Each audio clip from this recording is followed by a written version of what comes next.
sila sabunya tingaramo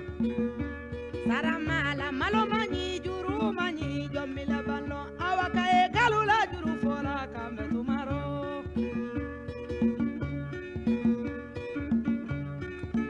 ngadi nyadanne sabule mangaramo seneke ba me keto nin ko sabule nodi obe bolo sabule mangaramo tigasi e nyala kanga dolumanya obe bolo sabule mangaramo uturu le ni mombi bolo wala tigakani sabu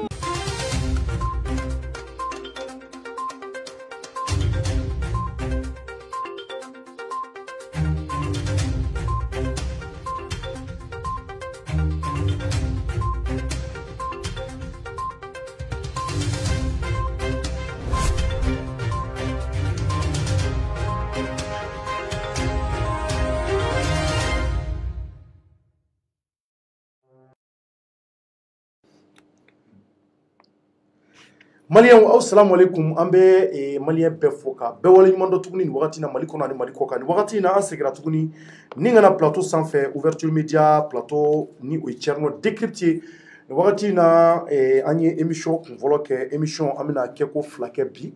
donc folo temena ni flana yi anya irawla ka fo jemukan kono na ngo angeme ka sujet munta a kun volo folo anyo fo ye folo ye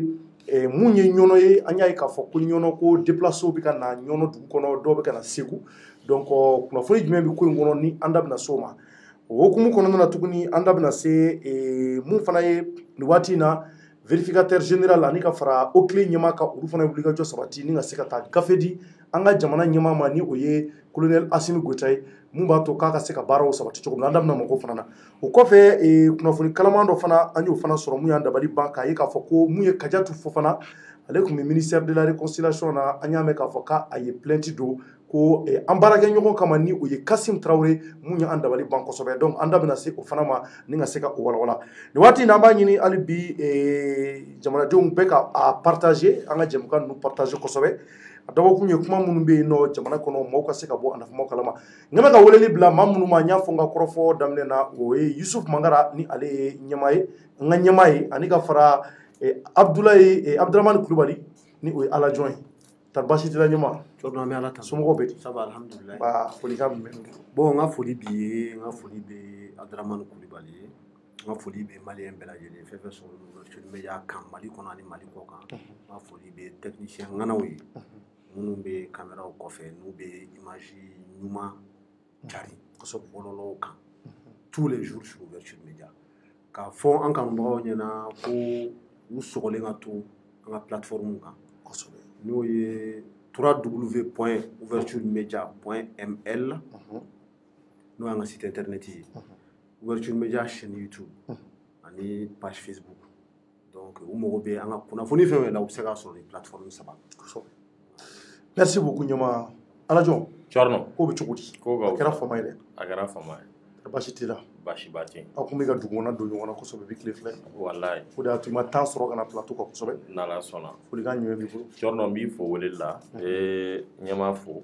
ka équipe technique on koroke ka damna ola ni oye bubaye ka malien mali kono ani mali kokan fen be ku so no ouverture média bololo la ku fo fu sigiyoro la ina fo bossi a fo chomi ku so to ana bololo sirawla atla ka jamgan du partager a rena fa kama Chorno. D'accord.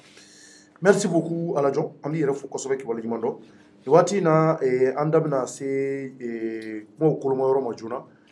anye jamkan kuna funi folo mbe andabna sama o Faiza l'artiste Faiza kun wanda sera manyama anya ira ka fongo communicateur tribunal ni au progrès Touré avec ko Faiza wulila mais nyi nu ira ka fongo Touré rete donc aka substitut do redo anya me ka bla labi kuna funi nuna mu bibulo abakurba wula. Ok, Chorno, effectivement, Faiza Kounou ayanda wala, ni allé artiste démissionné, ni avec Talbiga label là, donc allé où là, on a critique la mouveau fait nos communes quartier, à travers le 14e arrondissement, quand il y a ko muna a ye dɔnkili in da ne ni Sawura ye donc k'u ma faamuyali kɛ a la donc o de hukumu kɔnɔ malheureusement ou heureusement je ne sais pas a sira 14e arrondissement yɛrɛ kɔnɔna la donc u y'a bila garde à vue la o garde à vue kɔfɛ bi u taara ka taa présenter procureur la bon i ka kuma kɔnɔna la i ye kuma dɔ fɔ qui est très important procureur Touré yɛrɛ ma Faiza wele dɛ a yɛrɛ tɛ a ka substitut dɔ bɛ yen nɔ u b'a fɔ ma ko procureur Sissoko a ka dangoro a ka dangan procureur Sissoko Marco Sissoko ale de ye 14e mɔgɔw bila wa Faiza interpellé nka sariya dɔnbaganaw ou bien minnu bɛ hali dɔɔni dɔn sariya la u bɛɛ b'a dɔn k'a fɔ ko ni procureur yɛrɛ ka yamaruya tɛ a tɛ ku procureur substitut si la k'i bɛ nin wale ye sabati n'i y'a ye Marco kɔni y'a kɛ c'est que quelque part Touré cɛla n'a ye o bɛ faamuya donc o kɛlen donc bi o kɛlen ka PV kɛra u taara u y'a présenté procureur ɲɛma je crois que Touré yɛrɛ ye dossier minɛ parce que a y'a ye k'a fɔ ko a kumaw cayara quoi donc en tant que premier responsable du parquet donc a ka kan a k'a ka responsabilité a k'olu assumer o de hukumu kɔnɔ a ye Faiza wele ka Talibi yɛrɛ wele ni o ye Faiza ka producteur ye ka conseil caman d'u ma k'a f'u ɲɛna k'a fɔ ko Mali ye jamana mun ni laadaw sabatilen don yan kosɛbɛ ko taabolo dɔw bɛ yen nɔ k'a bɛ bɛn diɲɛ jamana wɛrɛw la a bɛ bɛn Europe jamana wɛrɛw la hali a bɛ se ka bɛn sous région jamana wɛrɛw la ko nka ko hali musique ani art ni o y'an ka seko n'an ka dɔnko hukumu ye o domaine kɔnɔ ko Mali la k'a ti bɛn ko mɔgɔw ka sensibilité mɔgɔw ka ko faamuyali cogo o tɛ kelen ye donc ko o hukumu kɔnɔ k'a b'a ɲini u fɛ k'u k'u kɔlɔsi hali n'u bɛ fɛ ka baara kɛ u ka baara kɛ baara mun tɛ mɔgɔninfinw ka sensibilité toucher baara mun tɛ dankari kɛ hadamadenw ka moral la an'u ka ko an ka tabiyaw tagacogo fɛ an ka tabiyaw fɛ n'o y'an ka mœurs ye bonne mœurs donc ko mɔgɔ bɛ se ka dɔnkili da k'i ka baara kɛ ka art kɛ ka tulo ni yɛlɛ kɛ k'a sɔrɔ a ma kɛ ni fɛn dɔw ye donc ko o baara kan ka sabati cogo cogo ko parce que ko Mali sariya de don ko hali n'o y'a sɔrɔ ni o bɛ taa opinion publique contre bila o tɛ dɔwɛrɛ ye hali n'o y'a sɔrɔ ni jama fanba o ma sɔn olu ka nin wale in ma alors que ale b'a dɔn k'a fɔ k'ale bɛ ka sariya de bato k'ale ka mɔgɔ t'o la k'ale b'a ka baara kɛ jama fanba ni olu ko ko procureur on n'est pas d'accord avec toi ko mais ko tant que sariya don et que ale b'a dɔn k'a fɔ ale kan k'a kɛ ko parce que k'olu ka baara tɛ dɔwɛrɛ ye o ye sariya application ye. Charia application. D'accord. Veiller aux bonnes mœurs, à l'ordre public, à la paix sociale, à l'application de la loi, pour le procureur ka barati. Ko donc mɔgɔw jɛra n'a ye wo o ma jɛ n'a ye wo ale b'a ka baara kɛ. Ko wa ko hali ni État yɛrɛ ma jɛ n'a ye k'ale b'a ka baara kɛ.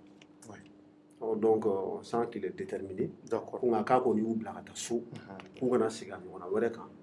Donc nin bɛ sariya kɔnɔ ka conseil di mɔgɔ ma k'a sɔrɔ i m'a nɔ minɛ o bɛɛ bɛ sariya baaraw kɔnɔ. Hier j'ai dit sur le plateau que le procureur a l'opportunité de la poursuite. I b'o kɔnɔ dɔn n'a ye procureur jaabi nɔ minɛ n'a y'a jaa a t'i nɔ minɛ. Kuma ma ban o yɔrɔ la. Kuma bannen. Cɔrɔnu bɔn ala tɛ kira tɛ san nka fanga dɔɔni kɔni b'a la. D'accord, vraiment an bi procureur fo u ka nin baara ɲumanya la sabula tilegan in n'an yɛrɛ tun bɛ yen an yɛrɛ wuli ka jɔ sabati Ouverture Media tɔgɔ la ka taa ko ɲɛɲini nka ala y'a kɛ an ma se ka kɛnɛw sɔrɔ kosɛbɛ ka ɲɛ sabula jama tun ka ca yɔrɔ la an kɔni y'a ye k'a fɔ Faiza bilala an yɛrɛ ɲɛ dara k'a ɲɛ ye donc k'a jira k'a fɔ ladilikan minnu kɔni bɔra procureur yɔrɔ an b'a ɲini u fɛ u k'a minɛ n'u tɛgɛ fila ye nin waati in na an bɛ jamana min kɔnɔ nin waati in na sariya bɛ ka wuli k'a jɔ maa ma bɔ maa la maa si ma bɔ maa la bɛɛ bɛ se ka wele n'i ye ko kɛ ko mun jɛngɛnna dɔrɔn i b'i wele donc an y'a ye kɔni ko kɔni labanna nin cogo in na Faiza yɛrɛ vraiment a yɛrɛ kun sigilen don a nisɔn kun ka di kuma dɔ la farini fagalen don donc hali ni ye su kelen kɛ yɔrɔ in na a bɛ maa miiri janya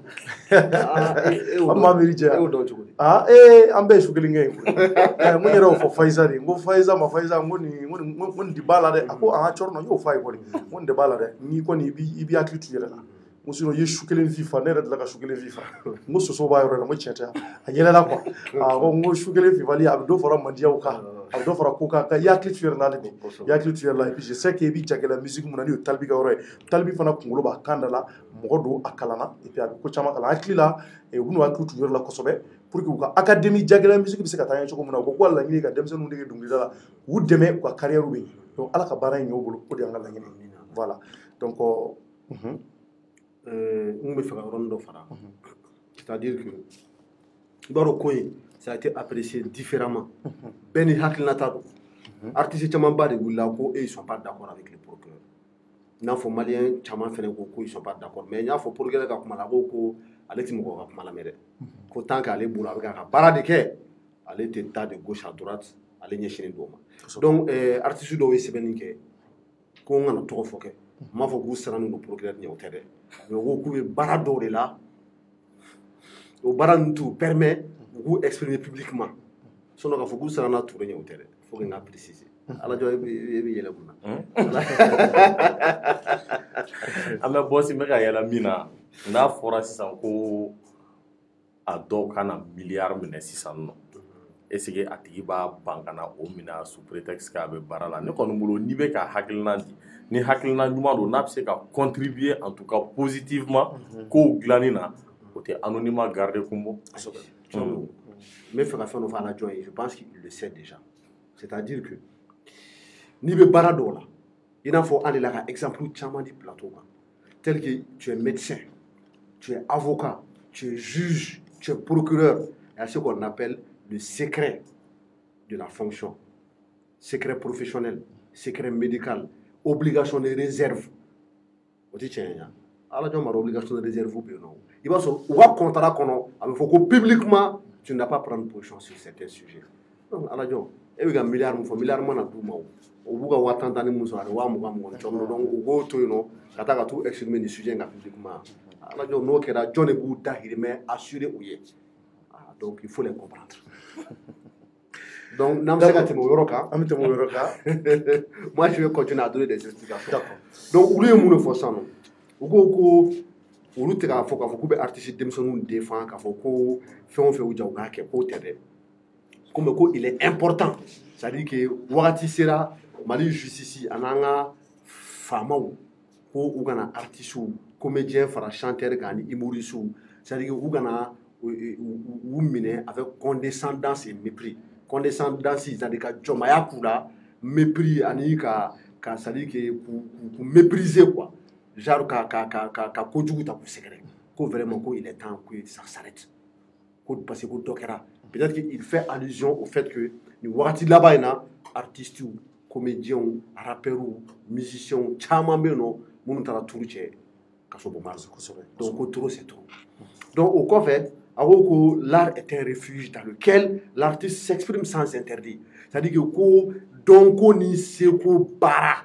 i m'a faamuya dɔnko ni seko baara cɔrɔno ko o ye baara ye ko baara min kɔnɔna la k'a fɔ ko interdit tɛ yen nɔ c'est-à-dire que limite t'a la quoi bon ni ko limite interdit c'est-à-dire que k'a fɔ ko fɛn dɔ kɔnnen don k'a fɔ i man k'a kɛ non k'o tɛ yen nɔ i ka seko n'i ka dɔnko baara la i b'i exprimer cogo min na i b'a kɛ de façon très libre donc au kɔfɛ a ko ko nul besoin de rappeler que les Koroduga, Koteba ou même celui des compteurs dans notre culture. C'est-à-dire, pour nous, exemple, ko Koroduga ni Koteba, nous connaissons à Kanalaje, ko fait chaman be no, bibi na mɔgɔ bɛ mun considérer n'a fɔ langulo bɔ ou bɛ kuma jugu fɔ, ko et pourtant o bɛ kɛ Koteba la, a bɛ kɛ Koroduga la, hali an ka compteurs minnu bɛ ziiriw ni fɛn fɛn, ne ka histoire raconter, cɔrɔnu, olu bɛ se ka kuma dɔw fɔ, kuma minnu bɛ mɔgɔw heurter bibi na, mais et pourtant n'a fɔra ko merci, o ye Mali laadala ko dɔw ye, cɔrɔnu o y'an ka culture de dɛ. Ni jɔnni ka kuma. Ne tɛ se k'a tigi tɔgɔ fɔ e fɛ ka mɔgɔw lase kungo de ma ko cɔrɔ dɔ to ka kibaruya kɛ mɔgɔ la autant on peut reprocher à un réalisateur de fiction ou on ne peut reprocher à un réalisateur de fiction ou des romanciers les tournures et les scènes de son scénario, on ne doit reprocher à un artiste le contenu de ses chansons et de son clip. Les réalisateurs, producteurs olu ka film kɔnɔna la u bɛ scénario monter cogo min na i b'a dɔn film bɛɛ scénario de bon ni scénario la cɔrɔ i bɛ nin kɛ tan ala jɔ i bɛ nin kɛ tan ko mɔgɔ tɛ se ka wuli k'a fɔ ko i bɛ comment dirais-je reproche k'u la k'a fɔ ko i bɛ t'u jalaki o fɛn na cogo min na ko donc ko ni artiste fana bɛ ka art kɛ k'i tɛ se ka wuli k'a fɔ k'i b'a jalaki ko il faut que ça soit clair donc o kɔfɛ ko bibi in na il faut que procureur ou malien ou ani minnu m'a faamuya u k'a dɔn k'a fɔ ko an bɛ culture urbaine de la culture urbaine tɛ dɔwɛrɛ ye c'est à dire que hip hop ani musique kuraw influence kuraw nana à travers cette sinon arabu ma bɔ Mali la le rap vient des États-Unis arabu yɛrɛ babaw u b'a fɔ minnu arabu kɔrɔbaw olu ye Tupac ni Biggie ninnu ye avant eux-mêmes i b'a sɔrɔ rappeur wɛrɛw bɛ yen nɔ peut-être n t'ulu tɔgɔ dɔn mais dans les temps anciens, c'est eux qui ont amené le rap depuis les années 70. 80. Donc, ils ont influencé la culture malienne. Au il y a des milliers, des centaines de personnes qui vivent du rap, de la culture urbaine au Mali. Des freestyle, du hip-hop, du graffiti, des culture urbaine. Donc, c'est une nouvelle façon de s'exprimer et puis art de l'eau, culture courante de l'eau. Donc, ça participe activement à l'économie du Mali. Et ça rehausse le niveau de l'économie malienne. Talibi yɛrɛ ka dɔnkili dɔ bɛ yen nɔ ko Tupac est de retour n t'a dɔn n'aw hakili b'o la cɔni o dɔnkili vraiment Talibi ye dɔnkili caman da minnu jara mais o dɔnkili a ma dɔnkili da mun jara ne ka tɛmɛ. Ne yɛrɛ a ko dɔnkili kun ka di ne kosɛbɛ. Ne y'a lamɛn i b'a faamuya i b'a dɔn ko a bɛ ka valeur se seko n'a dɔgɔ. Bien sûr wagati min n'a bɔra k'a ta o don na ka na bila bi la cɔni ne ye dɔnkili lamɛn a ka ca ni siɲɛ 100 tellement que dɔnkili kun ka di ne ye o kɔnɔna la a bɛ rappeur ka baara fɔ. A bɛ rappeur ka rôle fɔ u bɛ contribution min kɛ jamana jɔli la jamana kɔnɔna économie ni fɛnw na a b'a bɛɛ ɲɛfɔ donc ko u ka ta ba la ko bon ko kɔfɛ ko n'i ye festival ko ta k'a lajɛ ani festival minnu bɛ kɛ à travers le monde ko Mali rappeurs caman ni artistes caman bɛ taga u bɛ participer ka dɔ fara Mali ka image kan k'a rehausser donc ko état tɛ dɛmɛba k'u ye ou bien a bɛ fitinin dɔrɔn u bɛ kuma dɔ la a t'a kɛ donc ko au lieu que u ko o secteur renforcer k'a fɔ ko ka dɛmɛ k'u ye ko n'u u t'a kɛ u lagosili ye ka tugu minɛ k'u datugu cɔrɔ ko ça va tuer l'art du Mali ko donc ko ni i y'o bɛɛ ta ka lajɛ sisan nɔ ko ni i bɛ se ka n ka artiste kɔrɔbaw caman ye minnu bɛ kumakan dɔw fɔ u ka dɔnkili kɔnɔna la k'ale ma a ye k'a fɔ hali don kelen kulu minɛna dɛ mais ne tɛna artiste kɔrɔba kɔni tɔgɔ fɔ mais ne yɛrɛ kɔni b'a dɔn artiste kɔrɔbaw caman ka dɔnkili dɔw bɛ yen nɔ i bɛ kuma dɔw mɛn a kɔnɔna cɔrɔ i bɛ se ka interpréter ka kɛ nɛni ye mais an m'u ye garde à vue la an m'u minɛ ne ye donc ko o kɔfɛ ko pour mieux assainir l'espace public c'est-à-dire que nin ko na soit digital et matériel i n'a fɔ réseaux sociaux kannaw la ko il faut s'attaquer aux diffuseurs aux distributeurs dont c'est la responsabilité ko donc ko n'o de don YouTube Facebook télévision nationale Canal Sati, Novelasi, Trace TV, MTV, B-Black Africa, Trace Cora de non, pas parce que la musique la même tante ne boulot mais Trace Cora voilà Trace Cora ni Trace Africa ou bébé non Trace urbaine vraiment dodon il chamade donc on roko tout datu chèque ou coup bet datu chèque donc nous qui avons besoin de l'affaire il ne peut pas nier que le contenu de l'objet est mais qu'on nie au contenu de réglementation côté justice par exemple le CSA CSA ça c'est en France au Conseil supérieur audiovisuel ko mai n'a ka bo jabaraninga avec mes CSA à c'est-à-dire que ou bien non on va faire moins de 18 ans moins de 16 ans moins de 12 ans ou bien le contenu il faut des xénophobie amène yoro tege ou bien c'est ka sanction no bi chaîne no ka ou bien do ka ina ye kuma ro fa tebe ou bien non mais c'est-à-dire que eux ils pensent que o te justice ka baray donc on a entamé no be kan ko vraiment aba ni ku fait ils n'ont qu'à revenir à des meilleurs sentiments on va essayer ka sensibilisation que ka mo la famille mais ka mineni ke ou bien ka datuli ke ko o ta le fait là ou na mali art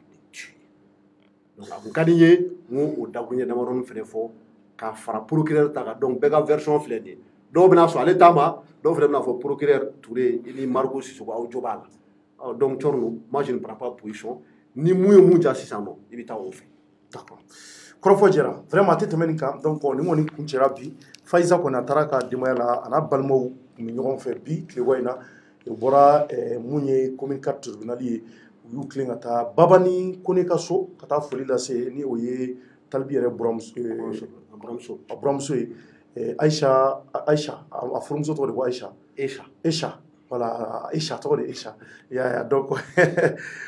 Aïcha yɛrɛ an b'a yɛrɛ fɔ a yɛrɛ kun ko k'a bɛna ouverture média bugule ko ka zamɛ ba tila ka jɛgɛ ba k'a kan n y'a fɔ a ye bi n ko i ma ouverture média wele dɛ ko jɛgɛ nege b'a la ani zamɛ donc on va je pense que c'est fait avec donc on va fo ka wale ɲuman dɔn rapidement bi foli lase albi an ka mali justice ma ka fɔ an ka justice albi ala ka barika don ko ninnu ala k'u ta ɲɛ an bi turu yɛrɛ fɔ kosɛbɛ ka wale ɲuman dɔn an'a ka substitut bɛɛ n'an tilala la mali an bi to justice cadre kɔnɔ albi an y'a mɛn ka fɔ an yɛrɛ kunnafonidila ɲɔgɔn an kɔrɔ ni o ye Kasim Traoré radio Clédou malien an y'a mɛn ka fɔ ko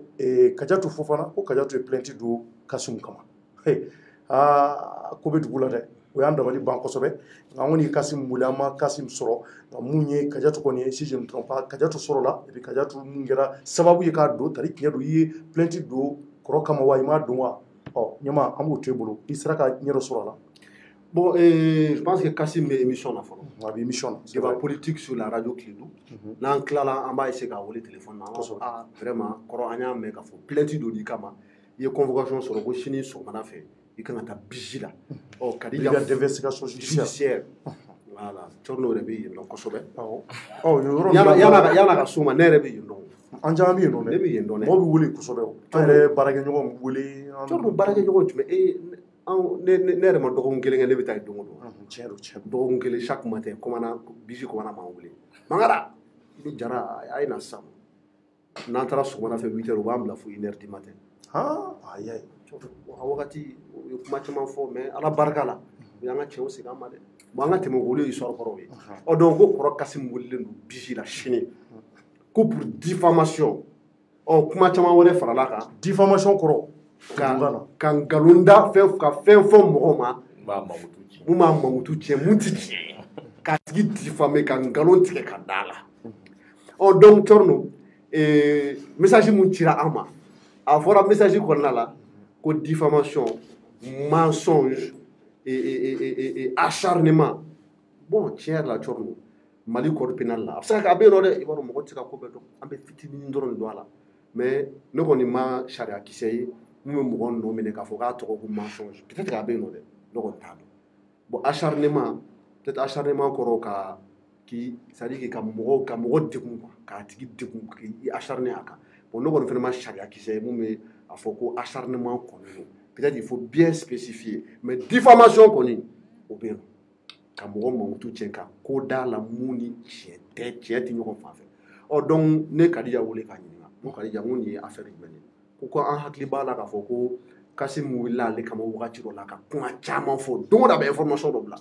la chargée de mission Kadija Fofana ministère de la réconciliation Wage fɛ yen nɔ u taara u ko k'u b'a u y'a sɔrɔ a tɛ yen nɔ u ye da kari ka don a ma sɔn ka bɔ a ka bureau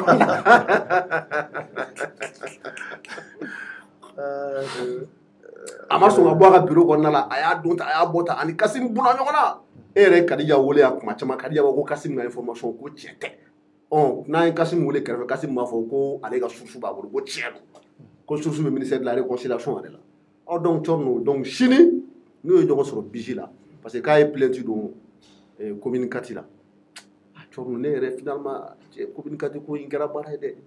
commune wɛrɛ tɛ Bamakɔ yan nɔ k'a ye plainte don commune Kati la Touré fɛ yan Thierno ne sɛgɛnna Touré tɔgɔ fɔlɔ la o procureur dun ka ca jamana in kɔnɔ commune 1 procureur bɛ yen 2 bɛ yen 3 bɛ yen 5 bɛ yen 6 bɛ yen nɔ procureur bɛ yen région kɔnɔna la pôle économique procureur bɛ yen cour d'appel procureur général bɛ yen nɔ cour suprême yɛrɛ procureur général bɛ yen nɔ mais tout le temps commune 4 a ko nin fana bɛ Touré fɛ yen nɔ donc Thierno ni mun bɔra la an tɛ n'a ye sini tiɲɛ yɛrɛ la an bɛ dugawu kɛ Ala ka ji dɔ b'a jira k'a fɔ soit transmis de don non est-ce que je sais pas je ne sais pas n'a sɔrɔ je ne sais pas n t'a dɔn n kɔni b'a dɔn plainte bɔra commune Kati la plainte donna commune Kati tribunal la et pour que enquête ka se ka débuter ils ont saisi directement la brigade d'investigation judiciaire n'o ye BIJ donc ka Kasim ɲininka je sais pas citation directive o soit transmis de don wa ou bien mun wɛrɛ de don je ne sais pas le document qui a quitté chez le procureur pour arriver chez le commandant de la BIJ mais n kɔni b'a dɔn généralement n'i sera BIJ la a ma nɔgɔn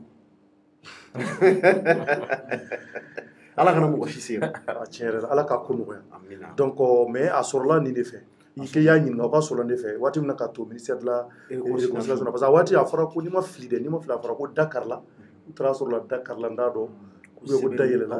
ko sɛbɛn dɔw tun bɛ yen ko fɛn dɔw bɛ fɛn dɔw tun bɛ yen ce qui n'était pas normal et puis o kɔfɛ si je me trompe pas o kɔfɛ fɛnɛ affaire wɛrɛ fɛnɛ wulila Kadija tɔgɔ fɔra affaire min na ani Sidi Tambourin le policier là voilà mun bɛ kaso la actuellement mais n yɛrɛ mɛ k'a bilala o k'a bilala d'accord donc alhamdulillah bon n t'a dɔn je ne veux pas m'avancer n t'a dɔn n'a sɔrɔ ni o affaire fɛnɛ b'a la mais Kadija kɔni ko Kasim wulilen don de ka nɔrɔ ale la ka tugu ale la k'a t'ale to yen nɔ Kadija qui acharné ale kama qui i n'a fɔ u b'a fɔ fɛn dɔ ma ko fɛn insecte in tɔgɔ pɛrɛn de don n'a gela a ti bon n t'a dɔn ni censure mais ko pɛrɛn ko Kasim gelen de b'a la donc ni mun don san cɔrɔ sini n'a sɔrɔ Kasim ye nkalon na Kadija la ou bien ni Kadija ye nkalon ni Kadija bɛ ka ni sérieusement Kasim a raison sur ce même plateau on le dira inchallah. D'accord, commentaire dɔ bɛ bolo na non tout est dit. Est-ce que radio tɛ fɛ ka kuma Faiza ka ko de ouais bon n tun bɛ fɛ ka répondre o kan mais comme an y'o sujet bila ka ban. D'accord. Donc o b'a yira Ala ka sini jira an na Ala ka sini jira an na an bɛna bɔ ko tiɲɛ kalama o la parce que a kun ka d'an ye hali bi ka se ka comme Kasum yɛrɛ bɛ émission na mais Kadiatu ye nin de kɔni fɔ a b'a kalama Kadiatu tun ye chargé de mission du ministère de la réconciliation na mankan mun kɛra sababu ye k'u bɔ yen k'a sɔrɔla danayabaliya ko dɔ fɛ si je ne me trompe pas wage ka yɔrɔ la donc a danayabaliya sira fɛ n'i ma fili ani mun ye Tamboura an yɛrɛ dɔnbaga don k'a yɛrɛ dilan ka na ouverture média la yan ani ka fara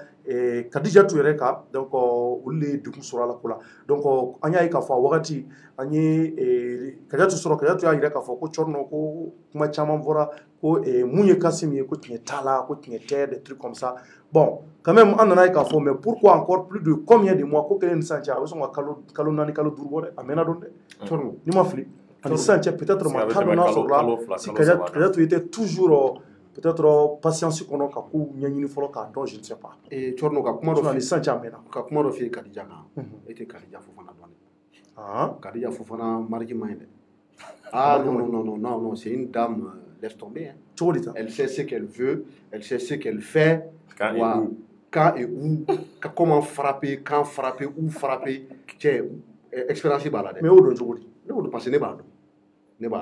dɔn moi je la connais personnellement ne b'a dɔn de quoi elle est capable e b'a dɔn n'a bɛ ka dossier labɛn k'a préparer a n'a k'a fɔ ko baara la u bɛ ka preuve ni fɛnw ɲini Kasim kama ɔrɔ Kadija n'u ye ko daminɛ u t'a dabila dɛ Cɔrɔnɔ gansan de y'a to Mali bɛ Kadija Fofana dɔn ko Amazon de don i tɛ Amazon kɔnɔ la Amérique du Sud la u ka kɛlɛkɛla guerrière Amazon de don Kadija ye kɛlɛkɛla de dɛ a ma nɔgɔn dɛ mais Cɔrɔnɔ komi e yɛrɛ bɛ to ka bɛn sabati mɔgɔw ni ɲɔgɔn cɛ kuma caman i ka kuma lamɛnlen don i tɛ taa kuma Kadija ni Kasim cɛ Kasim y'i kɔrɔkɛ ye Kadija fɛnɛ o y'i balimamuso ye n'a commencé bisi la fɔlɔ an tɛ se ka bisi ye weleli kɛ fɔlɔ deli koto la fɔlɔ taa commencé fɔlɔ non n'a sera Ture fɛ yen n'a sera yen n'a gɛlɛyara n'a yɛrɛ k'a fɔ dalilu ma sɔrɔ dalilu de ye prévu ye o dalilu ma sɔrɔ ou bien ni dalilu sɔrɔla ko tɛna ban wɔɔrɔ la wa ni dalilu sɔrɔla o y'a bannen ye o la a tɛna faamuya n'o kɛra honneur u bɛɛ ka honneur na segin u ma non ni dalilu sɔrɔla n fɛnɛ bɛ kɔrɔ Kasim dɔ cɛ mun ye a tɛ Kadija to yen nɔ dɛ tiɲɛ yɛrɛ la ko bɛ radio Kiledu kɔni kan don o don dɔɔni bɛ fɔ dɛ Cɔrɔnɔ don o don dɔɔni sɔrɔ ok Ala ka sini jira an na inchallah ni mun bɔra a la an bɛn'o fɔ nka an bɛ dugawu kɛ Ala ka seliji bɔ a ko kan ni mun bɔra a la an bɛn'o fɔ Ala ka bɛn ni sabati na a ko kɔnɔ donc n'an bɔra o la ɲɛma an bɛ taa jumɛn na o ye ɲɔnɔ ye ɲɔnɔ ko ɲɔnɔ yɔrɔ caman bɛ yen minnu gannen don yɔrɔ caman ko gan bɛ kosɛbɛ an yɛrɛ kumana dɔw ka dɔgɔkun tɛmɛnen na an y'a mɛn ko déplace yɛrɛ dɔw bɔra a dugu dɔw la n'u taara bila ɲɔnɔ dugu kɔnɔ a ko bɛ cogo jumɛn bon yanni an ka analyse fɛngɛli se ka kuma di dɔgɔkɛ ma ale fana bɛ dɔ dɔn a la kosɛbɛ ko Alajɔn fana bɛ caman dɔn a caman Alajɔn o bɛ bolo a fana ye recherche dɔw k'a kan Cɔrɔnɔ i ni ce an ye recherche dɔ kɛ i n'a fɔ i y'a fɔ cogoya min na a kɔni maliyɛn bɛɛ b'a kalama an bɛ wagati min na ni wagati na ɲɔnɔ mara kɔni menacelenba de don kosɛbɛ banbagaciw kɛlen don ka tugu daga sigi yen nɔ wa wagati bɛɛ u b'a la ka kojugu kɛ a fɔra ko ɲɔnɔ lafɛ dugu da ninnu na an bɛ wagati min na i ko bi ko mɔgɔ 5000 ani 500 ani maa 7 olu bɛɛ ye u ka yɔrɔ bila ni ka tugu daga ɲɔ dugu yɛrɛ kɔnɔna na Cɔrɔnɔ n'i ye o bɛɛ lajɛ o ka kan ka bɛn guwakun 900 ani ani 7 o ɲɔgɔnna de ma a kɔni fɔra ko administration bɛ ka mesures ta walasa ka se ka baaraw boloda baara minnu bɛna se ka kɛ walasa ka mɔgɔw lasegin o sigiyɔrɔw la o baara ninnu dun tɛ se ka kɛ an bɛ fɛn min dɔn ni o tɛ soit kɛlɛ walima négociation mais cɔrɔ nin bɛɛ la n'i ye ɲɔgɔn problème lajɛ an bɛ se k'a fɔ ko c'est un problème qui est vraiment complexe parce que zone in na an bɛ k'a ye donsow ale ni an b'a fɔ minnu ma ko les terroristes olu de bɛ ɲɔgɔn na kɛrɛnkɛrɛnnenya la an ka surasiw bon o fɛnɛ bɛ yen nɔ nka nin wagati in na kɛlɛ fanba a bɛ donsow ale ni cɔrɔ jadisiw de ni ɲɔgɔn cɛ ni dun y'a lajɛ population ɲininkali dɔw senfɛlaw na ani an ka ɲɛɲiniw na an y'a ye population mɔgɔ caman tun bɛ perception min dɔn donsow la kɔrɔ population caman de bɛ yen sisan nɔ olu t'o dɔn donsow la cɔrɔ dɔw ko n'i ye kɛlɛ in yɛrɛ juguyalen tan nin tɔn ko donsow nɔba b'a la an tɛ ka parti pris kɛ mais n'an ye min ye an bɛ a ɲɛfɔ cɔrɔ donso minnu caman bɛ yen nɔ qui sont en tout cas là pour protéger la population i n'a fɔ u yɛrɛ b'a fɔ cogoya min na walasa banbagaci ninnu ni o ye terroriste olu kana se ka taa bin u kan cogoya min na cɔrɔ ko o donso dɔw bɛ taga dugu kunturu lajɛ sisan u b'a fɔ ko bon ni aw bɛ fɛ an ka aw lakanda aw bɛ 1,10 di an ma cɔrɔ ni i ko 1,10 tɛ yen u b'a fɔ ko ko du fɛn fɛn bɛ yen nɔ o du bɛɛ ka cɛ kelen kelen di walasa k'o fara donso ninnu kan n'i ye buyaki wɛrɛ fanfɛla lajɛ fo kana don o don an tun bɛ ka kuma yɔrɔ min yɛrɛ kan Sibi ko nin ka kelen in kɛra yen nɔ a tigi yɛrɛ ye ka dɔ fɔ n ye Sibi ta la min ye n yɛrɛ bila ka miiri kosɛbɛ cɔrɔ parce que a ko nin ka kelen in kɛra Sibi yanni Sibi ka attaquer cɔrɔ le fait que population ma se ka wari sɔrɔ k'a di ko population tilara k'a ɲɛfɔ ko aw ko an bɛɛ k'an ka mɔgɔw di ka taga u kɛ donso ye u tɛ donsoya don kan dɔn u tile kelen ma kɛ donso ye ko ko an b'an ɲɛnakala an bɛ a lajɛ ka wari dɔw ɲini k'u bila aw ka disposition na cɔrɔ ko n'o ma se k'a kɛ i b'a dɔn min bɛ kɛ yan ko donsow yɛrɛ de bɛ to ka don population ni a ka foro cɛ soit a bɛ wari di walima aw tɛ taa foro la bilen ni i ye sɛnɛkɛla ka foro la taga yɔrɔ kɔni n'i ye o tɛgɛ a la cɔrɔ i ye kojuguba de kɛ a bɛ balo cogo di bon donc d'une part i bɛ ka siran ko dɔw kana sariya appliquer i kan diyagoya parce que a man di ye d'autre part i yɛrɛ jigi bɛ minnu kan ko olu y'i masurala mɔgɔw ye olu fana bɛ ka nin waleya sugu ta k'i sɛgɛrɛ donc i bɛ marteau ale ni enclume cɛla na i en sorti man di a tigi tilara ka mun fɔ ko o de kelen jadisiw yɛrɛ nana pour que ka population délivrer ka d'a kan u nana le fait que donsow bɛ ka don u n'u ka forow cɛ ko jadisiw kɛcogo filɛ nin ye ko ka donso ninnu attaquer donc ko n'i ye ɲɔnɔ problème lajɛ bi ko ɲɔnɔ problème a problème d'insécurité ko a fanba ye donsow ye ko parce que ko jadisiw yɛrɛ b'a fɔ k'aw ka donsow tɛ se k'an kɛlɛ ko an na kun tɛ donsow kɛlɛli ye a bɛ an ni Mali surasiw de cɛ donc a y'a fɔ donsow ye ko an n'u tɛ kɛlɛkɛ ɲɔgɔn ma ye a tigi tilara ka min fana fɔ cɔrɔ ko problème ye min ye olu ka zone na ni jadisi y'i minɛ cɔrɔ k'i bɛ ye parce que i yɔrɔ dɔnnen don ni i ni busan ka kan o busan o de bɛ kɛ k'i ci ni sanction ka kan o sanction o bɛ ta i kan mais cɔrɔ ko donsow y'olu ka mɔgɔ dɔw minɛ ko hali sini u t'u kibaruya dɔn u sara wa u ma sa wa u t'o dɔn wa ko n'u ye appel la i bɛ moto sanfɛ cɔrɔ k'u b'i lajigin ka bɔ yen ko e bɛ ka appel min kɛ ko peut-être i bɛ k'u ka position de di ennemi ma peut-être e ye jadisiw ka mɔgɔ ye cɔrɔ kuma dɔ la ko factureli bɛ taga jɔ fo millions de la donc i y'o infraction min kɛ o sariya bɛ olu yɛrɛ bolo o fana bɛ se ka million minɛ e la soit e fana bɛ latunu cɔrɔ donc nin bɛɛ de bɛ ka Mali problème ka a complexité bonya cɔrɔ parce que ni nin bɛ ka kɛ an kɔni b'a dɔn an ye donsow kun dɔn fɔlɔ cogo min a kun fɔra ko olu de ka surun population na faamaw tɛ yɔrɔ min fɔlɔ olu ka se ka o yɔrɔ ninnu k'u ka auto défense kɛ yen nɔ walasa u ka dugu kana bin donc ni nin kɛra cɔrɔ o y'a ye an bɛ ka maliyɛnw de jeter maintenant dans la gueule du loup parce que mɔgɔ min la personne qui est censée te protéger ni o yɛrɛ kɛra i degunbaga ye o kɛra i arnaquebaga ye donc finalement i bɛ siran min ɲɛ i bɛ boli ka taga i kalifa don o la o de la an bɛ se k'a fɔ ko Mali jihadistes u bɛ wagati min na i ko sisan ils sont en train de gagner du terrain Ce qui est très grave, parce que nous, Tarayoromuna, ils viennent en aide, il n'a faut à la population. Donc, ni au deux et tien, qu'il faut que vous douce munuka, ko au douce au massé pour protéger. Tchorno nous ou dara djadisi ou la, ou luga rambe gonflé. Donc, au fin manake, au kojugu de, ka au nyeshin, anga fangati la moma, kerengreniala, malibela djele. Donc, ni a ko problème be anga jamana dala an kun b'a dɔn ko djihadisme a daminɛra kɔrɔn fɛ ka na centre la sisan an bɛ ka kati kɛrɛfɛla kumaw de fɔ a la ça veut dire ce que ça veut dire an tɛ se ka autorité kura min bɛ yen on peut pas les blâmer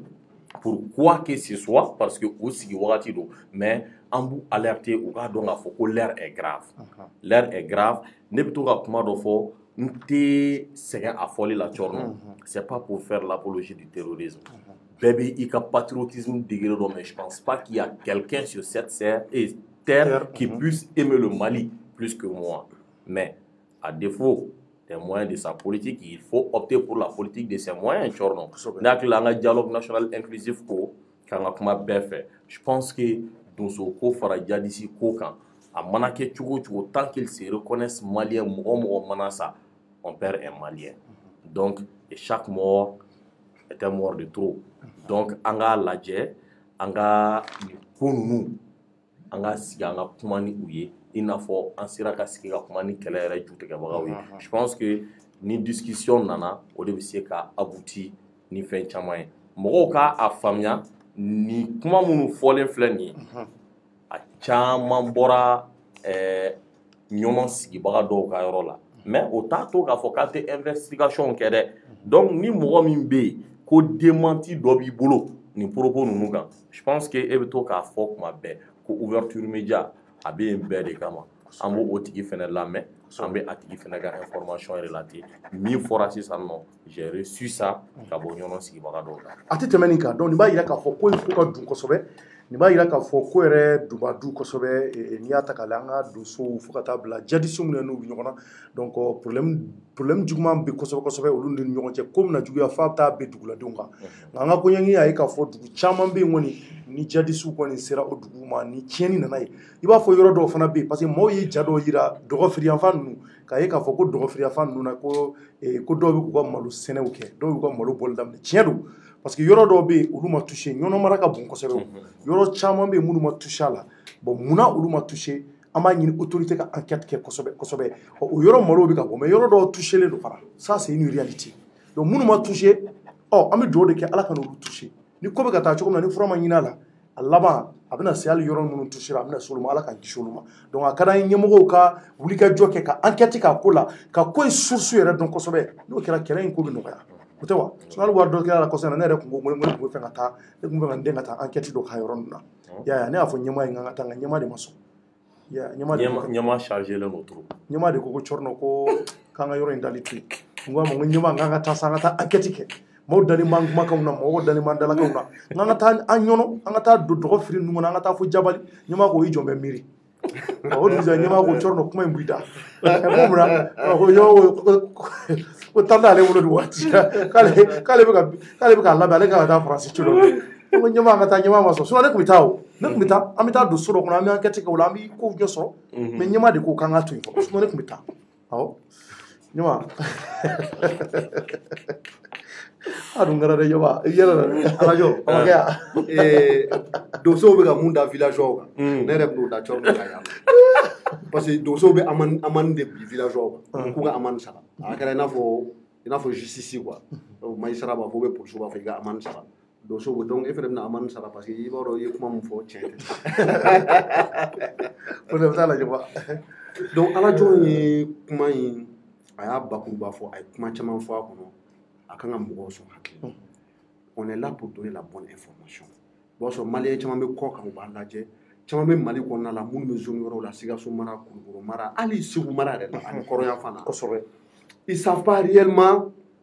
mun bɛ ka kɛ zone office du Niger la n'o ye Ɲuno ye ani commune de Marko ani Molodo yɔrɔ ninnu donc a ka kan an da dɔ la parce que c'est un problème très très urgent. Je vais aller encore un peu plus loin qu'Alajɔn.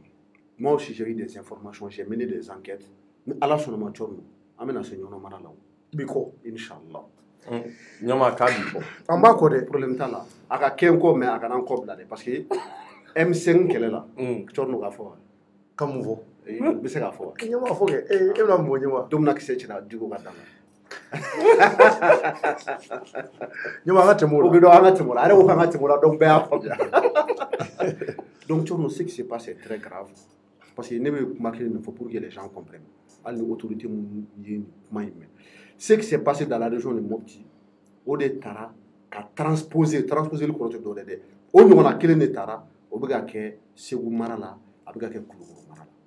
Segu mara ani Kulukoro mara mun kɛra Mopti donsow bɛ yen dɔgɔnɔw bɛ yen filaw bɛ yen jadisiw bɛ yen nɔ dɔw bɛ dɔ attaquer dɔw bɛ dɔ attaquer dɔw bɛ taa dɔ ka village jeni dɔw bɛ dɔ ka village jeni i b'a sɔrɔ maa 100 sara dɔw ye donso dɔw faga jadisi dɔw sara bɛɛ b'a essayer ka zone dɔ ta Cɔri n'o n'i b'o k'i ka zone d'influence ye nin ko in bɛɛ ye zone d'influence ko de donsow olu ta ye mun ye u bɛ taa u b'u armer u bɛ taa village dɔw kɔnɔ u bɛ fɛn ɲini u fɛn ɲinitɔ la u bɛ fɛn dɔw demander jadisiw olu ta fɛn ɲini tɛ dɛ parce que olu bɛ fɛn sɔrɔ cogoya wɛrɛ la o cogoya wɛrɛ ye mun ye trafic de drogue trafic d'êtres humains trafic d'armes ani n'u ni Mali sɔrɔsiw bila cira ɲɔgɔn na tuma dɔ la an ka sɔrɔsiw bɛ se sɔrɔ u kan tuma dɔ la u yɛrɛ fana bɛ se dɔw sɔrɔ n'u y'o sɔrɔ u bɛ marifaw ta u bɛ munitions ta u bɛ mobiliw ta donc ils sont équipés olu ta t'o ye e b'a dɔn olu ta ye mun ye ka na ka sariya boli yen dugulamɔgɔw kan Segu zone kɔnɔna la ani Kulukoro mara partie caman je vais t'expliquer nin y'a kalo 3 ye ani ka yɛlɛn kɔfɛ dɔɔnin Cɔri n'o Ɲɔrɔn c'est-à-dire que la zone office du Niger Ɲono ka taa bila Morodo Dɔgɔfiri Mariku Sibi ninnu mɔgɔ camanba de bɛ yen nɔ u ye donsoya in ala jɔn u y'a kɛ i n'a fɔ fɛn ɲini sira c'est comme fond de commerce i n'a fɔ chômage b'a yɔrɔ la baara caman tɛ jeunes bolo donc les gens ont vu i b'a dɔn hadamaden filɛ nin Cɔri n'i degunnen don baara t'i bolo i ɲɛ b'a la perspective wɛrɛ tɛ yen nɔ mun ka nɔgɔ i ma i b'o de kɛ c'est pas pour rien ko bɛɛ kɛra vidéoman ye o les gens pensent que wari bɛ sɔrɔ a la ko a ka di donc donsoya fɛnɛ i b'a sɔrɔ frère fila fa cousin maw bɛɛ bɛna ka i b'a sɔrɔ donsow yɛrɛ tɛ à la base mais u bɛ don a la Cɔri donc village fitinin caman ba de b'a yɔrɔ la olu village i b'a sɔrɔ mɔgɔ camanba de bɛ yen nɔ Cɔri minnu tɛ baara la donc u bɛ don donsoya la à cause du chômage et tu vas trouver que la plupart de ces gens là u b'a fɔ minnu ma ko minnu ka laadala ko la donsow don donsow tɛ donc burusi kɔnɔnaw la olu mɔgɔw de bɛ wuli Cɔri ils font la pluie et le beau temps o kɔrɔ tɛ dɔwɛrɛ ye mun y'u ja bɛndiya u b'a kɛ o zone na donc i b'a sɔrɔ bergew n'o o ye filaw misitigiw bagantigiw ou bien minnu bɛ taa bagan gɛnnaw i bɛ se ka kɛ généralement bagan gɛnna ye filaw de mais i bɛ se ka kɛ bagan gɛnna ka sɔrɔ i tɛ fila ye yɛrɛ donc u bɛ taa u bɛ bin olu mɔgɔw kan d'après les informations que j'ai reçues u bɛ taa bin u kan Cɔri ko tellement que o mɔgɔ ninnu u ye ɲangati ta ka se yen bagan gɛnnaw ni bagan maralaw ma kungo kɔnɔnaw la burusi kɔnɔna la ils ont tous fui fila fɛn fɛn bɛ yen nɔ bagan gɛnna fɛn fɛn bɛ yen nɔ Cɔri u ye yen zone ninnu bila u bolila u taara donc Cɔri n'i ye bagan gɛnnaw gɛn i y'u ka baganw minɛ u la i ye wariw b'u kun n'i sera niveau dɔ ma n'olu tɛ yen tuguni tu es obligé ka ressource wɛrɛ ɲini i yɛrɛ la ni o ye i bɛ mun wɛrɛ kɛ jufa kɔnɔna la i bɛ fɛn sɔrɔ cogo di e bɛ baganw de minɛ i bɛ bagan gɛnnaw fɛngɛ n'olu tɛ yen tuguni tu es obligé c'est-à-dire que i ka fond de commerce ye mun ye i k'a orienter ka taa yɔrɔ wɛrɛ donc u ye mun kɛ u nana ka na ka don village kɔnɔnaw yɛrɛ la i n'a fɔ u ye village minnu tɔgɔ fɔ buyaki wɛrɛ ninnu u bɛ don u kɔnɔna la qu'est-ce qu'ils font ala jɔn da sera a ma u b'a fɔ ko bon ok anw bɛ yan nɔ an b'aw ka sécurité assurer pour que sécurité ka assurer a bɛ wari sara bon ala jɔn ko 10 millions c'est peut-être vrai bon ne ye 100 de mais par village 100 donc ko village la 100 in ko 800 u b'a fɔ famille bɛɛ ye e bɛ 800 di e bɛ 800 di Cɔri i jija i ka 800 di dɛ i b'a di jagoya n'a t'i kun t'a t'i kun i b'a sɔrɔ a bɛ k'i kun k'u bɛ u b'a fɔ fɛn dɔw ma ko cɛbɔ i bɛ maa 2 de olu ye cɛbɔ ye donc k'u bɛ fara donsow kan bon Cɔri n'i bɛ fɛ ka mɔgɔw ka sécurité assurer e b'a dɔn ko jihadistes bɛ foro kɔnɔnaw la u bɛ burusi kɔnɔnaw la nka donso ninnu caman n m'a fɔ k'a bɛɛ dɛ u caman bɛ yen nɔ u t'o kɛ dɛ ko u b'a fɔ ma ko base i n'a fɔ u ka commissariat u b'o sigi dugu camancɛ de la ou ka QG ou ka quartier général n'a fɔ Hitler kun kelen ka quartier général donso n'u ka quartier général sigi nɔ donc n'u ye quartier général sigi ko hali kaso bon b'u bolo u ye jugement rendu en fait c'est eux qui ont remplacé l'État. Donc c'est une administration dans l'administration. Voilà, on va dire ça administration donso. O don plateau kan ne m'a fɔ ko donso wulila ka taa dɔ cɛ fo Segu mara la k'a ye a muso ka furu nafolo bɔ ko muso ma sɔn a la u taara kɔɲɔso don donso ka yɔrɔ la cɔrɔ a kɛra dɛ bloc t'a la dɛ. Bon, est-ce qu'il va donc ce n'est pas drôle mais je te jure ni mira là quoi. Tu sens que cette zone là a été carrément abandonnée. Ne m'a fɔ k'a fɔ ko transition mɔgɔw de y'a kɛ dɛ. Mais c'est la conséquence de la politique de plusieurs années. À madame n'est plus quoi. Donc, Namboro là, ni bɛɛ k'a sɔrɔ jadisiw ma commencé ka don village ninnu kɔnɔna la u bɛ ɲɔgɔn sɔrɔ soforokow na ani kungo kɔnɔnaw ni burusi kɔnɔnaw de la donc jadisiw kɛlen ka a mɛn k'a fɔ ko donso ninnu kɛlen don ka nin village ninnu caman ta ah donc jadisiw fɛnɛ tagara u bɛ taa mɔgɔw sɔrɔ foro kɔnɔna la ni donso ni e bɛ ka wari minɛ village kɔnɔ mɔgɔw la dugudenw na e ko k'e b'u ka lakana sabati i b'u ka sécurité assurer au lieu que e ka wuli i ka taga foro kɔnɔnaw la ka t'u ka sécurité assurer nɔ ka taa kungo kɔnɔna la bagangɛnnaw k'olu ka sécurité assurer ni e nan'i sigi duguba kɔnɔna la cɔrɔ jadisiw bɛ taa fan jumɛn u tɛ taa foro kɔnɔ wa donc jadisiw fɛnɛ taalen foro kɔnɔna la u b'a fɔ foro kɔnɔ mɔgɔw ye k'u tɛ fɛ ka muso ye foro kɔnɔna la tugun ko cɛw dɔrɔn de bɛna sɛnɛ kɛ ko cɛw bɛ sɛnɛ kɛ mais ni muso bɛ fɛ ka na foro kɔnɔna la problème t'a la mais u b'u kunkolo biri u ka burumuso don diyagoya ko wa k'u tɛ fɛ ka donso ye munumunu na a yɔrɔ la donc village wɛrɛw bɛ yen nɔ minnu ma sɔn donsow ka nin ko ninnu ma n m'a fɔ ko donsow bɛ taa ka taa wariw imposer u da la e bɛ 500 sara famille bɛ cotiser dɔw y'u ban donc olu minnu fana y'u ban cɔrɔ jadisiw fana bɛ taga o yɔrɔ ninnu na k'a f'u ɲɛna ko ok aw mago tɛ donsow la dɛ anw bɛ na donsow bɛ ka wariw minɛ village aw kɛrɛfɛ village minnu na anw tɛ wari minɛ aw la mais an bɛ fɛn kelen min ɲini aw fɛ a ye jaga bɔ a bɛ jaga bɔ donc jaga in bɛ di alimami ma ani dugutigi donc n'a dir'u ma ko fantan minnu bɛ yen ko k'a tila u ni ɲɔgɔn cɛ k'o ye kelen ye ko sariya bɛ kɛ u ka dugu kɔnɔna la n'i ye janaya kɛ i bɛ gosi très bien siɲɛ 100 bon mais ni furulen don est-ce que i t'o dingɛ de sen k'i kɛru fo k'i fa ala k'an bɛɛ kisi ko muso bɛ burumuso don donc n'o kɛra donc accord c'est-à-dire accord bɛ sɔrɔ village kɔnɔnadenw ani jadisiw ni ɲɔgɔn cɛ donc u b'a fɔ ko a ye taa aw ka taga foro kɔnɔnaw la a ka sɛnɛ kɛ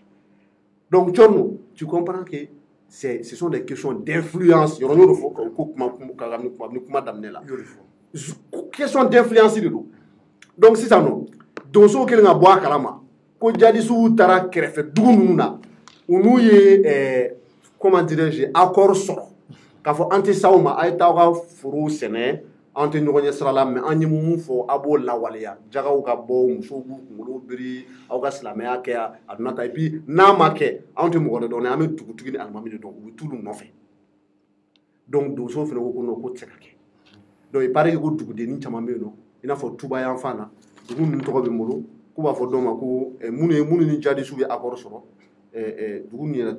dɔw tɔgɔ ka di dɛ M3 M5 oui olu ye kɔlɔnkɔnɔnaw de u b'o tɔgɔ ninnu fɔ c'est pour identifier sɛnɛkɛyɔrɔw identifier ani an ka M5 fana bɛ yen an ka M5 tɛ kelen ye dɛ non n'o tɛ kelen ni M5 ninnu bɛ yen a mɛnna voilà bon a bɛ se ka kɛ M5 ye exemple ta olu de fana kan M3 M5 ko ɲɔnɔnkɔrɔni Molodo Touba ani Kiban bon tu vois qu'on quitte la zone de Ségou on rentre dans Koulikoro donc pour te dire qu'il y a une zone belle donc donsow dimina sisan nɔ ka taga ko bɔn ko aw ye accord sɔrɔ ani jadisiw ni ɲɔgɔn cɛ n'u tagara a bɛ fɔ ko minnu ye ɲɛmɔgɔw ye ko minnu ye accord sɔrɔ ni jadisiw ni ɲɔgɔn cɛ donsow b'olu enlever u b'u enlever ka taga n'u ye u bɛ dɔw faga ou bien u taga fɔ village bɛ bɔ ok an ma nin bila aw parce que aw ni jadisiw ye accord sɔrɔ donc a ye nin wari bɔ ni e y'i ban cɔrɔ dɔ bɛ fara a kan tuguni u b'aw gun ka gun donc a don n'a bɔ yɔrɔ ka ca cɔrɔn problème in filɛ c'est tellement complexe que n'i ko k'i b'a ɲɛfɔ c'est-à-dire que tu vas même pas t'en sortir donc de l'autre côté jadisiw fana b'a fɔ ko bon ko village minnu sɔnna donsow ka taga olu fɛ yen nɔ jadisiw bɛ o village attaquer n'u y'o attaquer u bɛ taa donso minnu bɛ yen u b'u faga donc cɔrɔn kana ka yen zone bɛɛ ta k'a don ɲɔgɔn na k'a bɛɛ kɛ zone de non droit ye donc finalement duguladen minnu bɛ yen nɔ cɔrɔn olu de bɛ souffrir denmisɛnninw mɔgɔkɔrɔbaw cɛkɔrɔbaw musokɔrɔbaw et c'est-à-dire que dernier événement en date Sibi mun kɛra Sibi kana ka village bɛɛ don ɲɔgɔn na ka donsow faga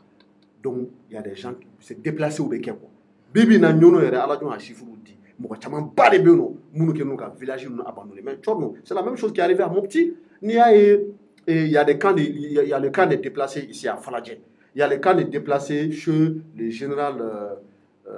Cissé, en de la Ratararola. Mais c'est parce que les gens ont fui les zones de guerre, les zones de conflit dans la région de Mopti, pour réfugier en Rola. Donc c'est ce qui se passe actuellement dans la zone office du Niger.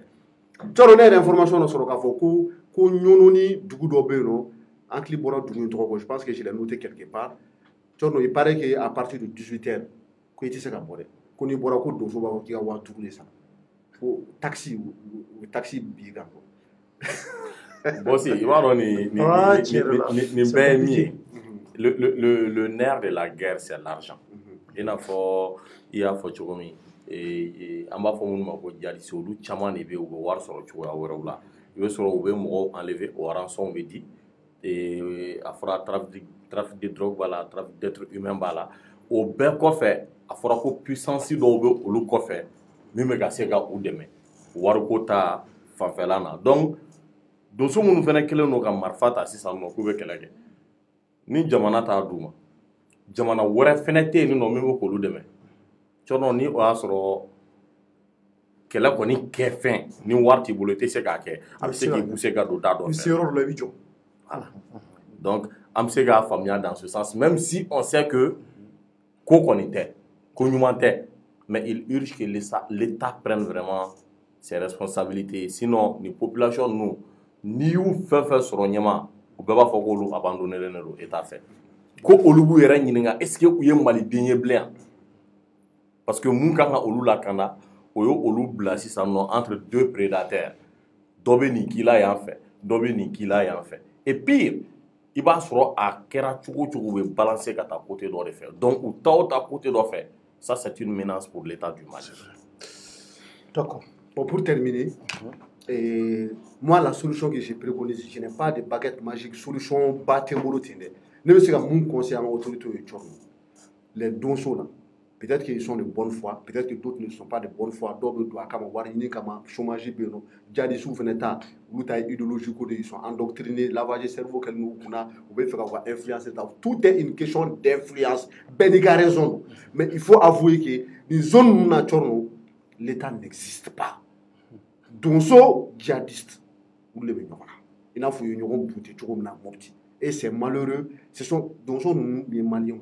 Djihadistes les Maliens, nous avons djihadistes nous faire mais ah, il va sur démission de faire des baraques ou bon endoctriner, donc faire des ou fasara ou basara, vengeance pour kono ou douala, donc faire des warbe douma ou douala. Mon dosso ou faire ou bora faire mais tu vas sur dosso do beno dosso ay munu na bara mena mais chama faire be a majorité dosso te chômage de do état que nous va abandonné baratou là ou faire be do be l'assassin do douma ou dosso finu do chorno ou douala. Donc tout ça ça montre quoi? La pauvreté. Ça montre quoi? Le sous-développement. Ça montre quoi? L'absence de l'État. État, administration, t'es à Yorona. Mais donc, dans ce cas, il y a des sous de Yoro et Régie, ou Bouga, Charia, ou Bolido, c'est-à-dire que ni Dozoga, Charia, te Yorona, il y a des sous de Charia. Donc, qu'est-ce qu'il faut faire? Les djihadistes, l'année donc, ou armés, nous avons ça c'est clair. Parce que vous avez Jamana et Fambé. Donc, nous, Dozo, car là, nous avons nous fous, nous mais d'ailleurs, il faut comme marfara bulu kunu ya ci ko dugu yere mais oui mais on a chedo me carino on a chedo me sokoro ko sokona bi yere ko marfara bulu ka marfa way donc quand al dozo nu vle de ko nu e mugu ci ko do la dozo ndo be ba soro u sirle do nek haya bula o ko jadi su do be ku bi muso de bi marfa ci wala sa mugu ka do man na o bɛɛ fɛrɛ b'o bolo o bɛɛ fɛrɛ b'o bolo dɛ o munumunu k'a ma yɔrɔ in na koyi n'o y'o bɛɛ munumunu k'a ma parce que maa ninnu labɛnnen don ko ma nɔgɔ dɛ ko bɛ ten mɔgɔ dɔ y'a fɔ u ka dugu la k'a bɛ ten ne cɔrɔ k'u ma ɲi dɛ ko n'u nana ko donso ninnu dɔ i b'a sɔrɔ olu sirimɛ marifa mana ci u la cogo o cogo a t'u don mɛ ko k'u ka muso dɔw bɛ yen donc o lakarila ye muso ye u lakarila ye muso ye muso b'u lakari ko ni mugu cira bobon ko dugu bɛ yɛrɛ yɛrɛ de b'a yɛrɛ ko k'i bɛɛ bolotɔ ye ko c'est à dire ko marifa dɔ b'u bolo ko depi ala y'olu da ko ma deli k'a marifa jɔ et puis i ka bɔgɔso yɛrɛ ma mugan ye ko n'i ka bɔgɔso ma mugan ye dɔrɔn k'a bɛ bɔ ka non mais il y a pas match entre eux i n'a fɔ i y'a fɔ cogo min i b'a ye an b'a fɛn caman ye an ka armée ka unité dɔw bɛ yen nɔ u ka détachement dɔw bɛ yen nɔ jadisi ninnu b'olu bila en déroute u bɛ to ka san sɔrɔ ɲɔgɔn kan donc à chaque défaite de l'armée i bɛ sɔrɔ jadisi ninnu u bɛ marifaw sɔrɔ des armes sophistiquées au-delà de tout ça depuis guerre in daminɛra Libye ka na o marifa kelen ninnu de bɛ ka nin kɛlɛ kelen ninnu kɛ o bon mɔgɔ minnu bɛ se k'u to à des kilomètres ka e gosi donso marifa à peine a min yɛrɛ bɛ 1 kilomètre 2 kilomètres yɛrɛ parcourir ka mɔgɔ faga o ka dɔgɔ donc match tɛ yen o tɛ bali yɛrɛ kɛ dɛ mais o ko parate ko t'u bɛɛ bolo dɛ dɔw bɛ yen nɔ marifa yɛrɛ Kalashnikov bɛ donso bolo sa mɛrɛ tɛ tɛ dɔw bolo dɛ mais cɔrɔ olu tɛ donso ye tuguni dɛ o ma kɛ milice privée a ko filɛ nin ye dɛ an b'o de mɛn dɛ ko parate ko de b'u bolo entre guillemets parce que mɔgɔ minnu b'a dugu la olu b'o de fɔ cɔrɔ se kɛ mais ne yɛrɛ b'u ɲininka ko est-ce que bamanan marifa ye don parce que bamanan marifa ye bali yɛrɛ kɛ de ye lasasi est-ce que o bɛ maa fa tigɛ o tɛ o yɛrɛ filɛ lasasi ye tubabu marifa ye ayi lasasi tɛ bamanan o de ye bamanan marifa ye o de ye bamanan marifa wa o de ko lasasi i n'a fɔ lasida o kɛ ka kɔnɔ de fa marifa min bɛ lasida bon tuma dɔw la olu dɔw yɛrɛ yali k'o ci yɛrɛ maɲumantɔ ko dan don olu tɛ kɛlɛ kɛ marifaw ye o n'o b'i bolo yɛrɛ yanni ka tila o labɛnni yɛrɛ la i ka jugu bɛ bali kelen ci la dɔrɔn k'i fa donc fo marifa mun b'u bolo dɔw ko k'a bɔ mɛ Kalashnikov de fɛ mais marifa yɛrɛ ye kɔni n'o b'u bolo kɔni o kɔni tɛ kɛlɛkɛlɛ ye cɔrɔ ko in kɔni vraiment il faut que an ka taa ɲɔnɔ mara la inshallah an bɛna taa i b'i labɛn an bɛna taa mais yanni an ka taa an n'u caman kumana an ye information minnu sɔrɔ o ye nin de ye an bɛ taa ko tɔ ɲɛɲini ko vraiment ko donsow ni cɛw ni baraji ko nka k'u ka sabali u ka t'u ka kɔnɔ faga n'u ka fɛnw kɛ ani bagan fɛngɛ kungo kɔnɔ fɛnw u ka t'olu faga olu ka sécurité u b'a to ko parce que ko jadisi ninnu filɛ nin ye k'u ko k'olu bɛ yan ka Mali armée de kɛlɛ donc an tɛ se ka kɛ jadisiw fɛ Mali armée ils sont là pour nous sécuriser ko olu ka ennemi fɔlɔ ye Mali armée de kelen filanan k'olu ni villageois tɛ ɲɔgɔn ye sira la ko n'u de ye mun fɔ o ka kɛ dɔrɔn a dɔn k'u b'o de fɔ dugudenw ye u b'o de fɔ dugudenw ye musow k'u kunkolo biri fɛ manamana kow ka dabila jaka ni fɛnw ka bɔ i y'a faamuya donc olu ka laɲiniw ye n'o kɛra k'a bɛ taa ka sɛnɛ kɛ donc ko k'a fɔ donsow ɲɛna vraiment u k'u lafiya kelen ou bien état ka wuli k'u désarmer u k'a fɔ u ka sabali parce que non seulement an y'a fɔ ko ils sont pas de taille à lutter contre ces gens u tɛna se ka population ka sécurité assurer mais olu bɛ yɔrɔ o yɔrɔ jadisiw b'o yɔrɔ attaquer et population de bɛna kɛ victime ye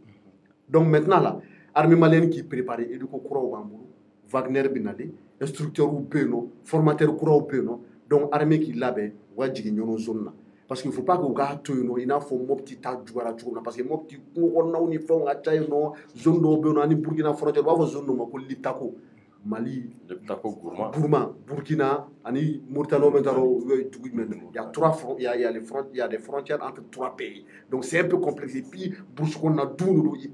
bɛ se ka végétation dɔw ye qui sont très très hautes i bɛ taa pendant plus de 10 minutes dɔrɔn i bɛ tagama hali tɛ tile ɲɛ la mais o tɛ ɲɔnɔ zone in na o ɲɔnɔ zone in caman ye réserve de donc ka taa bila Banamba niveau la Kiba ni Tuba ninnu donc armée bɛ se ka jigin très bien ka jadisiw minɛ k'u mater mais armée ma b'an bolo équipement bɛ ka na o u ka taa ni hélico ye k'u susu kosɛbɛ donso ko ni fɛnw cɔrɔ cɛ an ma Mopti ko ma ban a bɛ ka na Segu a laban na donsow tɛnalen ka na fɔ ouverture média yɛrɛ ka taxe sara u ye chaque mois ala k'an kisi ala ka n'o kɛ an komi an datɔ don mais minnu bɛ yen fɛ maliyɛnw de don cɔrɔ an ma fisa n'u ye dɛ donc il faut que l'État assume ses responsabilités ne ninnu déguerpira ka bɔ yen nɔ administration ka sigi mais Kidal ni Tombouctou ni Gao ce sont des Maliens qui sont là-bas mais ala ma s'o zone ma mais Segu mara la dɔrɔn cɔrɔ Kulukoro mara la administration tɛ yen nɔ mais c'est pas possible vraiment vraiment ala ka bɛn ni sabati na nin mara ninnu na an b'a ɲini an ka cɛdenw hali bi u ka dɔ fara cɛsiri kan sabula bɛɛ b'u kɔ jamana in n'a ɲɛna a bɛ ɲɛ bɛɛ de dɛ n'a tiɲɛna ala k'an kisi a bɛ tiɲɛ bɛɛ de ala kana tiɲɛ donc an bɛ foli lase nin waati in na an ka forces armées maliennes ma k'a fɔ ɲɔnɔnkaw ala k'u lakana hali bi kɛlɛ in ala k'a sebaya d'a ma ɲɛma an bɛ ɲɛsin ma an bɛna taa sujet laban na nka an bɛ munumunu o kunna an tɛna don o fɔn kɔnɔ an bɛ munumunu forme dɔgɔkun nata an bɛna don kɔnɔ ko vérificateur général ta ni gafe ye ka taa di Asimi Goïta ma vérificateur taara ni gafe ye o tile ɲɛma début de semaine na bi fɛnɛ o tile ɲɛmɔgɔ taara ni gafe ye ka taa di Asimi ma baaraw bɛna daminɛ baara daminɛ n'o ka ban dɔ de bɛna fara a kan ko wo misɛnnin minnu tɔ tora olu dɔ bɛna fara minɛ kan olu fɛnɛ bɛna datugu cɛkɔrɔba ka sɛgɛ bɛ baara la n'a fɔra parce que dɔw sera ka porokoto wonin dɔw fɛ fo k'olu wo fana datugu n'a fɔra ko minɛni kɛra minɛni bɛna continuer ka intensifier ka taa fɛ parce que enquête kɔrɔ de bɛna dayɛlɛ avec les nouveaux rapports de l'OCLEI et du vérificateur jabu kɔrɔbɔli bila jama caman bi tile filɛ koyi cɔrɔ cɛ ko dɔw yɛrɛ kɛra INPS la n y'a parce que rapport bɛ n bolo mais n m'a kalan kosɛbɛ parce que a b'an bɛɛ bolo an bɛna tila ka étudier kosɛbɛ ko u tatɔla retraite la directeur ni a ka directeur adjoint ani u ka comptable cɔrɔ ko u kɛ n'u ka musakaba ta ka d'u ma dɛ ko OCLEI ko k'ale m'o faamuya OCLEI ko k'a ye enquête kɛ ko so dɔw bɛ dɔw bolo villa dɔw bɛ dɔw bolo étage b'olu yɔrɔ la nin dugukolo b'u bolo k'u t'a dɔn k'o y'a sɔrɔ cogo min na o ye OCLEI ta ye vérificateur ka rapport la an daga kuma ambassade ka yɔrɔ bon Mali ambassade la dunni ka ca halisa ambassade caman ko primature fɛn na ko nafolo caman ko irrégularité b'a la k'u t'a dɔn k'a dépensé la cogo min na ani service bonda caman m'a fɔ k'a bɛɛ cɛ m'a fɔ k'a bɛɛ ye nkalon nka cɔrɔ peut-être n'i ye 100 ta k'a lajɛ fɛn fɛn ye 40 ou 50 ye o kɔni o bɛ se ka yugubali kɛ dɛ ne dun b'a dɔn Asimi cɛsirilen don cogo min na nin ko in na ani Kasoge cɔrɔ minɛnu bɛna daminɛ i b'a sɔrɔ lisi min bɛ aéroport la ni mɔgɔw tɔgɔ sɛbɛnnen don a kan pour que kana bɔ jamana kɔnɔ est ce que u tɛna lisi in yɛlɛma k'a kɛ registre i bɛ registre dɔn wa kaye belebeleba ye tɔgɔ caman bɛ sɔn ka sɛbɛn a kɔnɔna la dɛ ko nin si kana bɔ nin si kana bɔ wa frontière minnu bɛ yen nɔ u b'a essayer k'o renforcer dɛ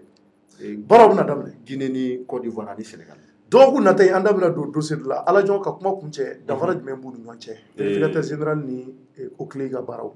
ok vérificateur général ani OCLEI ka baaraw danfara min b'u cɛ i b'a ye vérificateur général ni ale kɔni tagara i ka yɔrɔ la a bɛ taga i ye wari donda minnu kɛ ale bɛ ɲɛɲinini caman kɛ o la i ye marché minnu ɲini a marché ɲinina joli a ka kan ka bɛn da joli ma est-ce que i ye marché minnu ɲini u livraison kɛra wa entre autres donc n'i ye OCLEI lajɛ ale fana b'o baara kelen kɛ mais lui ale bɛ taa un peu plus loin parce que hali ale bɛ taa enquête k'i ka so ko kan i ka bien ko fɛn minnu bɛ i bolo est-ce que i ka train de vie ani i bɛ ka wari min gagner est-ce que u bɛ ɲɔgɔn conformité bɛ yan donc ni conformité tɛ yen nɔ i bɛ ka wari tɔ dafa bɔ yɔrɔ min na cɔrɔ i bɛ o yɔrɔ de ɲɛfɔ sisan nɔ donc o danfara damadɔ bɛ u ni ɲɔgɔn cɛ parce que OCLEI ka baara mais OCLEI b'a ɲɛsin fonctionnaire de ma o bɛ ɲɛsin fonctionnaire d'État ale b'a ɲɛsin entrepreneur tɛ dɛ fonctionnaire o tɛ il faut préciser a préciser i yɛrɛ fɛ ka ban sisan voilà an kɔni bɛ min ɲini autorités fɛ u bɛ ka yuruguyurugu kɛlɛli min kɛ nin ye an bɛɛ ka kɛlɛ ye ɲɛmaa y'a fɔ cogo min wo misɛnnin minnu bɛ yen ni dɔw porokotora ka bɔ olu fɛ cɔrɔ u ka olu fana datugu merci beaucoup folikan laban dernier point il y a une erreur à ne jamais commettre o ye mun ye anw bɛ Bamakɔ yan nɔ et on pense que tout va bien au Mali ça c'est une erreur très grave ni nin dɔw kumana minnu bɛ Ɲɔnɔn-ville kɔnɔ u ko ko n'i bɛ Ɲɔnɔn-ville yɛrɛ kɔnɔ ko tu as l'impression que foyi tɛ Ɲɔnɔn-ville ko n'a bɔra déplacé u la minnu bɔra u ka dugu ninnu na mais Ɲɔnɔn cercle kɔnɔ dugu minnu bɛ yen dafɛ dugu ninnu communes arrondissements yen bɛɛ de ye problème ye ka taa bila Kulukoro dans la ville de Kulukoro y a pas de problème mais Banama cercle Banama ville yɛrɛ y a pas de problème Jadisu bɛ to ka na kuma dɔ bɛ tɛmɛ y a pas de problème mais dans les zones de Touba de Kiba y a des problèmes donc ce sont des informations très sérieuses qu'il faut prendre à la lettre mɔgɔ m'a fɔ ko Jadisi bɛ Ɲɔnɔn yɛrɛ dɛ mais kɛrɛfɛ dugu ninnu an y'u bɛɛ tɔgɔ faamu M3 M5 Molodo Sibi Ɲɔnɔnkɔrɔni c'est-à-dire que tous ces petits villages là cɔrɔ u jamaw de bɛ ka déplacer et puis a bɛ ka dɔ de bɛ ka fara village dɔ de bɛ ka fara village bɛɛ yɛrɛ tɛ mais bien dɔ de bɛ ka fara a kan donc franchement que l'État prenne ses responsabilités parce que c'est la population qui souffre folikan laban n ka foli bɛ bɛɛ lajɛlen ye donc n'Ala sɔnna vérificateur ka dossier ani an da bɛna don a la dɔgɔkun an da bɛna don a la inchallah merci beaucoup Ala jɔn Maliyɛnw an b'aw fo ka waleɲuman dɔn cɔrɔ dɔ ka foli bɛ se jamanadenw ma maa minnu bɛ k'an lajɛ an fana baw an ka dugutigilakaw alimamiw fo ka taa se jamanatigiw ma an b'aw bɛɛ fo ka waleɲuman dɔn k'a fɔ nin y'aw ka jɛmukan sanumanba in ye Thierno Décrypte ni ne kuma an bala kɔnɔ ka se ka walawala aw ye tudunkan na mun b'a to jamanadenw bɛɛ bɛ se ka faamuyali ɲuman sɔrɔ ko la cogo min na an bɛ dugawu kɛ an ka jamana ye hali bi Mali Ala ka suma an ka cɛden minnu kɛmɛ ka wulikajɔ sabati ka juguw kɛlɛ Ala ka sebaya d'u ma maa minnu tɛɲɛna Maliko kɛlɛ la Ala ka hinɛ u la Ala k'u dayɔrɔ nɛɛma anw yɛrɛ minnu bɛ yan Ala ka sini kɛnɛ d'an ma mun b'a to an ka se k'an ka jamana wuli k'a jɔ a sen fila kan juguw olu kana yɛlɛ an na Ala k'o sebaya d'an ma Cɔrɔnɔjɛ bɛ bɛɛ fɔ ka bɛɛ waleɲuman dɔn an b'a fɔ Ala k'a bɔ su la a k'an bɛn waati wɛrɛ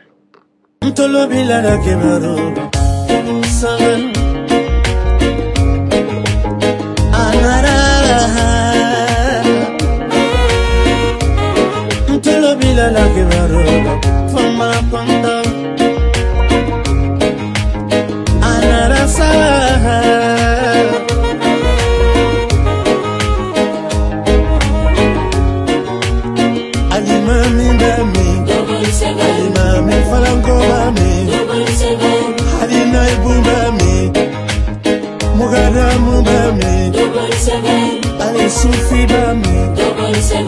qui qu'a donné mi, qui qu'a donné mi, anara, double seven manca balé,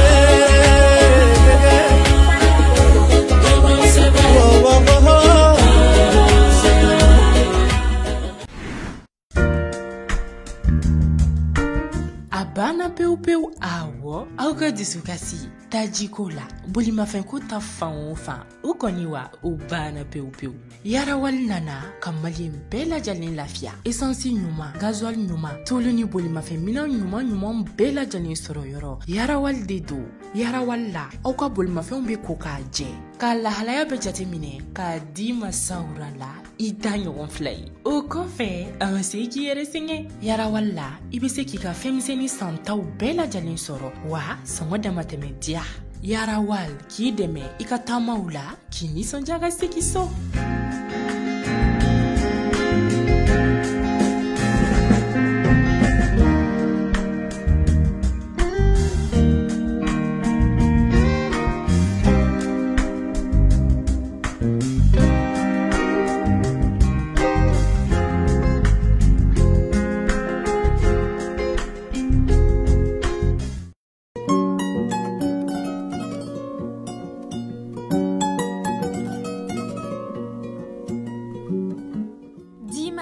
Société Sodima ka safine kura gilannen de don awɔ kana aw lafiya a ka sokɔnɔ baara bɛɛ lajɛlen na fini nɔgɔko b'o la minɛ nɔgɔko b'o la fo ka taa se farikolo yɛrɛ saniyali ma safinɛ dima a jɛnsɛnnen don Mali fan 14 bɛɛ lajɛlen na mɔgɔ minnu fɛnɛ mago b'a caman santa la u bɛ weleli kɛ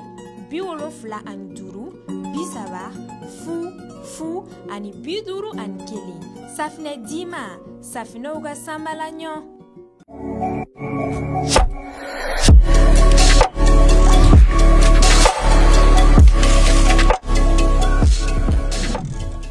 Pure Séduction, le nouveau parfum pour femmes par RG Cosmétiques.